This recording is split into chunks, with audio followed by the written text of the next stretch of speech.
नमस्कार दोस्तों। आज हम लोग इस वीडियो में ऑब्जेक्टिव क्वेश्चन डिस्कस करने वाले हैं। तो चलिए शुरू करते हैं।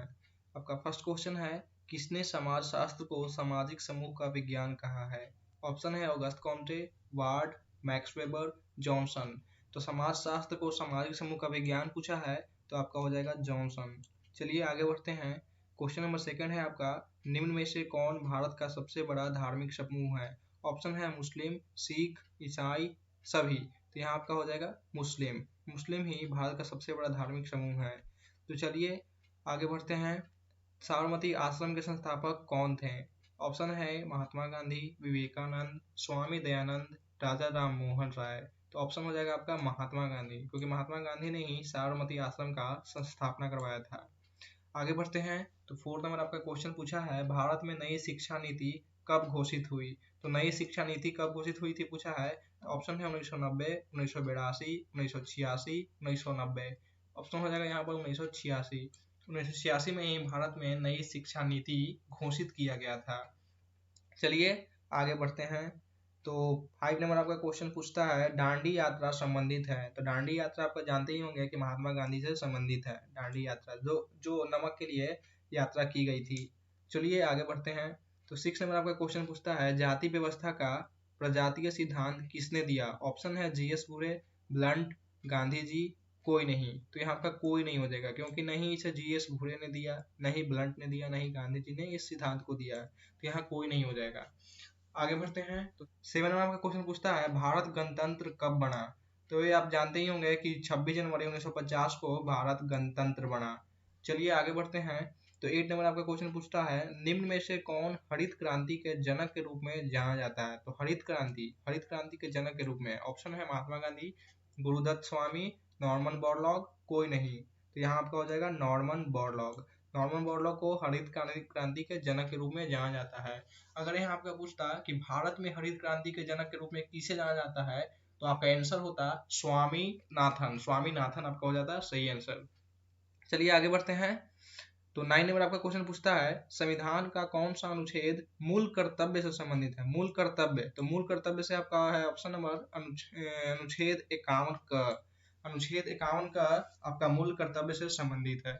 आगे बढ़ते हैं। तो 10 नंबर क्वेश्चन आपका पूछता है, कौन हरित क्रांति का उत्प्रेरक नहीं है? यहाँ नहीं है पूछा है आपका, और ऑप्शन है संकरित बीज, सिंचाई, उर्वरक, वर्षा। तो यहाँ आपका वर्षा हो जाएगा, क्योंकि वर्षा उसे उत्प्रेरित नहीं करता है, हरित क्रांति को उत्प्रेरित नहीं करता है, क्योंकि हरित क्रांति पूर्ण रूप से सिंचाई पर निर्भर करता है, इसलिए वर्षा नहीं है यहाँ पर होगा। आगे बढ़ते हैं। तो 11 नंबर आपका क्वेश्चन पूछता है, निम्न में से कौन समुदाय है? समुदाय पूछता है। ऑप्शन है नगर, विद्यालय, धर्म, राजनीतिक दल। तो यहाँ लगा 11 का ऑप्शन नंबर क, मतलब नगर। 11 का नगर हो जाएगा, समुदाय है। 12 नंबर आपका क्वेश्चन है, शारदा एक्ट कब पारित किया गया? ऑप्शन है 1921, 1929, 1942, 1947। तो यहाँ आपका हो जाएगा 1929। आगे बढ़ते हैं। तो 13 नंबर आपका क्वेश्चन पूछता है, आत्मसम्मान आंदोलन से संबंधित है? तो आत्मसम्मान आंदोलन से संबंधित है रामस्वामी नायकर। चलिए आगे बढ़ते हैं। कृषि के लिए कौन परिवार अनुकूल है? ऑप्शन है संयुक्त परिवार, विस्तारित परिवार, एकल परिवार, सभी। तो यहाँ आपका हो जाएगा संयुक्त परिवार, क्योंकि संयुक्त परिवार में ज्यादा से ज्यादा लोग एक साथ रहते हैं। तो चलिए आगे बढ़ते हैं। 15 नंबर आपका क्वेश्चन पूछता है, आर्य समाज की स्थापना कब हुई? तो आर्य समाज की स्थापना आपका हुआ था 1875 ईस्वी में। तो 15 का आपका ऑप्शन नंबर ख सही हो जाएगा। आगे बढ़ते हैं। तो 16 नंबर आपका क्वेश्चन है, भूमंडलीकरण संबंधित है? ऑप्शन है उदारीकरण, निजीकरण, दोनों, कोई नहीं। तो यहाँ आपका हो जाएगा दोनों, क्योंकि उदारीकरण से भी संबंधित है भूमंडलीकरण, और निजीकरण से भी संबंधित है, तो दोनों हो जाएगा। आगे बढ़ते हैं। 17 नंबर आपका क्वेश्चन पूछता है, ग्रामीण नगरीय सातत्य की अवधारणा किसने दी? ऑप्शन है AR Desai, Sorokin, Redfield, Shyam चरण दुबे। तो ग्रामीण नगरीय सातत्य की अवधारणा रेडफील्ड ने दी थी। क्वेश्चन नंबर 18 है, निम्न में से कौन सामाजिक नियंत्रण का एजेंसी है? तो एजेंसी पूछा है। ऑप्शन है परिवार, धर्म, परंपरा, सभी। तो 18 का आपका ऑप्शन नंबर घ से हो जाएगा, मतलब सभी होगा, सभी। आगे बढ़ते हैं। तो 19 नंबर क्वेश्चन है, बहुदेववाद किस धर्म की विशेषता है? तो बहुदेववाद पूछा है, तो यहाँ आपका हो जाएगा हिंदू हो जाएगा, हिंदू। आगे बढ़ते हैं, किसने श्रम विभाजन की अवधारणा प्रस्तुत किया है? तो श्रम विभाजन की अवधारणा पूछा है तो यहाँ आपका हो जाएगा दुर्खिम हो जाएगा। आगे बढ़ते हैं, 21 नंबर क्वेश्चन पूछता है आपका, निम्न में से सामाजिक परिवर्तन का कारक कौन है? तो सामाजिक परिवर्तन का कारक पूछा है, ऑप्शन है शिक्षा, प्रौद्योगिकी, नगरीकरण, सभी। तो यहाँ आपका सभी हो जाएगा, क्योंकि सभी परिवर्तन का कारक है, सामाजिक परिवर्तन का सभी कारक है। आगे बढ़ते हैं, तो 21 नंबर आपका क्वेश्चन पूछता है, नातेदारी संबंधित है, ऑप्शन है जन्म, विवाह, दोनों, कोई नहीं। तो यहाँ आपका हो जाएगा दोनों, क्योंकि जो नातेदारी है वो जन्म से भी संबंधित होता है और विवाह से भी। अगर किसी ने जन्म लिया परिवार में या किसी का विवाह हुआ तो उसमें नातेदारी संबंधित हो जाती है, क्योंकि नए नए नातेदारी बनते रहती है। तो यहाँ आपका ऑप्शन नंबर ग हो जाएगा, मतलब दोनों हो जाएगा। आगे बढ़ते हैं, तो आगे आपका क्वेश्चन है, किस वर्ष संयुक्त राष्ट्र संघ की स्थापना हुई? तो ऑप्शन है 1925, 1930, 1940, 1945। तो संयुक्त राष्ट्र संघ का स्थापना पूछा है तो यहाँ आपका हो जाएगा 1945 ईस्वी।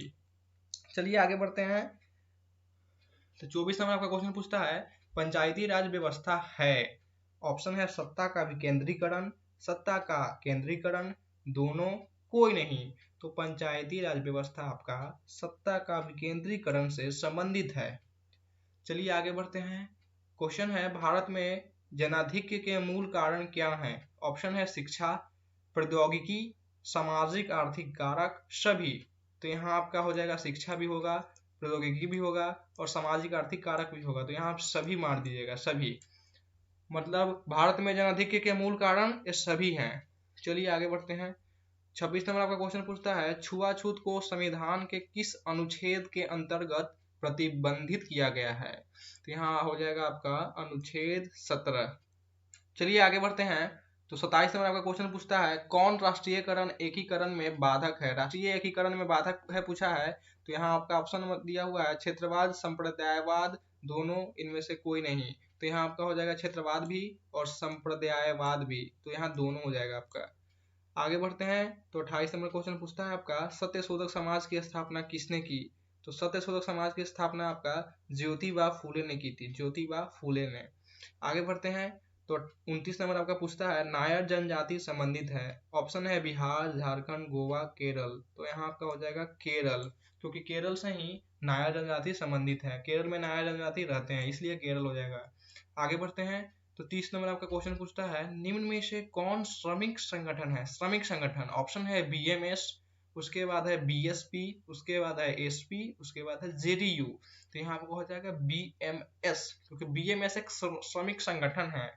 चलिए आगे बढ़ते हैं, 31 नंबर आपको क्वेश्चन पूछता है, जनांकिकी का क्या अर्थ है? ऑप्शन है पर्यावरण का अध्ययन, गांव का अध्ययन, जमीन का अध्ययन, जनसंख्या का अध्ययन। तो यहाँ आपका हो जाएगा जनसंख्या का अध्ययन। जनसंख्या का अध्ययन क्यों ही जनांकिकी कहते हैं, जनांकिकी। चलिए आगे बढ़ते हैं, आपका क्वेश्चन पूछता है, संस्था क्या है? ऑप्शन है समूह, भीड़, समिति, नियमों का समूह। तो संस्था का अर्थ है नियमों का समूह, नियमों का समूह। आगे बढ़ते हैं, तो 33 नंबर आपका क्वेश्चन पूछता है, झारखंड मुक्ति मोर्चा किस आंदोलन से संबंधित है? झारखंड मुक्ति मोर्चा, ऑप्शन है दलित आंदोलन, जनजातीय आंदोलन, किसान आंदोलन, छात्र आंदोलन। तो यहाँ आपका हो जाएगा जनजातीय आंदोलन, जनजातीय आंदोलन से ही झारखंड मुक्ति मोर्चा संबंधित है। चलिए आगे बढ़ते हैं, तो 34 नंबर आपका क्वेश्चन पूछता है, बाजार क्या है? ऑप्शन है समूह, भीड़, दबाव समूह, संस्था। तो यहाँ आपका हो जाएगा संस्था, क्योंकि बाजार एक संस्था है, इसलिए ऑप्शन सस्ता हो जाएगा। चलिए आगे बढ़ते हैं, किसान आंदोलन का जनक कौन है? ऑप्शन है दयानंद सरस्वती, सहजानंद सरस्वती, महात्मा गांधी, पटेल। तो यहाँ आपका हो जाएगा नंबर सहजानंद सरस्वती। आगे बढ़ते हैं, तो 36 नंबर आपका क्वेश्चन पूछता है, भारतीय इतिहास में काला युग किसे कहा गया है? भारतीय इतिहास में काला युग किसे कहा गया है? तो यहाँ आपका हो जाएगा मध्यम काल, मध्यम काल को काला युग के रूप में जानते हैं। आगे बढ़ते हैं, 37 नंबर आपका क्वेश्चन पूछता है, हिंदू विवाह अधिनियम कब पारित हुआ? हिंदू विवाह अधिनियम पूछा है, तो यहाँ आपका हो जाएगा 1955 ईस्वी, 1955 ईस्वी। आगे बढ़ते हैं, तो 38 नंबर आपका क्वेश्चन पूछता है, कंप्यूटर संबंधित है, ऑप्शन है आधुनिकीकरण, संस्कृतिकरण, दोनों, कोई नहीं। तो कंप्यूटर संबंधित है आधुनिकीकरण से। चलिए आगे बढ़ते हैं, 39 नंबर क्वेश्चन पूछता है, प्रभु जाति की अवधारणा किसने दी है? तो प्रभु जाति और संस्कृतिकरण की अवधारणा श्रीनिवास ने ही दी थी, तो श्रीनिवास हो जाएगा। लास्ट नंबर क्वेश्चन आपका है, कौन खुली व्यवस्था है? ऑप्शन है वर्ण, वर्ग, दोनों, कोई नहीं। तो यहाँ आपका हो जाएगा दोनों, क्योंकि वर्ण भी है खुली व्यवस्था, वर्ग भी है।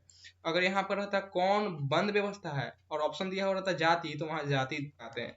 चलिए आज के वीडियो में बस इतना ही। देखने के लिए आपका धन्यवाद।